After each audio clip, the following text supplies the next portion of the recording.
இவங்க தாங்க எங்கள் வீட்டில் வந்திருக்கக்கூடிய புதுசாக வந்திருக்கக்கூடிய லவ் பேர்ட்ஸு. நாங்களும் அவங்க வந்து ப்ரீட் பண்ணுவாங்கன்னு சொல்லிட்டு ஃபஸ்ட்டு வந்து பார்த்திங்கன்னா இந்த நெட்டு வாங்கும்போது இதுக்கு வந்து கூட வந்து ஹவுஸும் சேர்த்து வாங்கிட்டு வந்தோம். ஆனால் அவங்க என்ன பண்ணாங்க, இந்த ஹவுஸை வந்து எப்படின்னா வந்து கடிச்சு வச்சுட்டு அதையே ஓட்டை போட்டுட்டாங்க.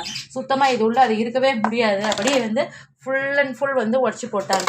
ஸோ அதுக்கப்புறம் நாங்கள் என்ன பண்ணோம் அப்படின்னாக்கா, இது வந்து சரி பானை வாங்கி வைக்கலாம் அப்படின்னு சொல்லிட்டு அதுக்கு பானை கூட வாங்கி வச்சோம். அந்த பானையில் வந்து பார்த்திங்கனாக்கா வந்து அப்பப்போ வந்து இந்த பேர்ட்ஸ் வந்து உள்ளே வந்து உட்காரும், வெளியே போகும். இதில் வந்து பார்த்திங்கன்னா உள்ளே வந்து ஒரு ஹோல்ஸ் கூட பண்ணி வச்சுருக்கு பாருங்கள். உங்களுக்கு நல்லா பார்த்தீங்கன்னா தெரியும், நான் ஜூம் பண்ணி காட்டுறேன்.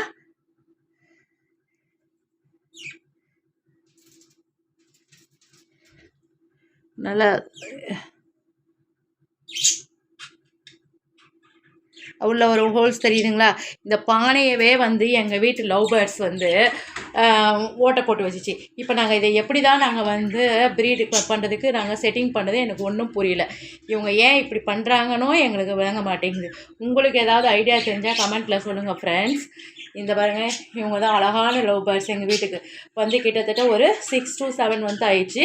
அவங்க ஒரு 2 டைம், ஃபஸ்ட்டு டைம் வந்து எக்கு ஃபார்ம் பண்ணிச்சு. அந்த எக்கை வந்து அதுவே உடச்சி தூக்கி போட்டுருச்சு. சரி, செகண்ட் டைம் வந்து செட் பண்ணாங்க அப்படின்னு சொல்லிட்டு நாங்கள் ப்ரீட் பண்ணோன்னு சொல்லிட்டு இந்த மாதிரி பானைங்கள்லாம் செட் பண்ணி வச்சா அந்த பானையும் இந்த லவ் பேர்ட்ஸ் வந்து ஓட்டை போட்டு வச்சுருக்குது.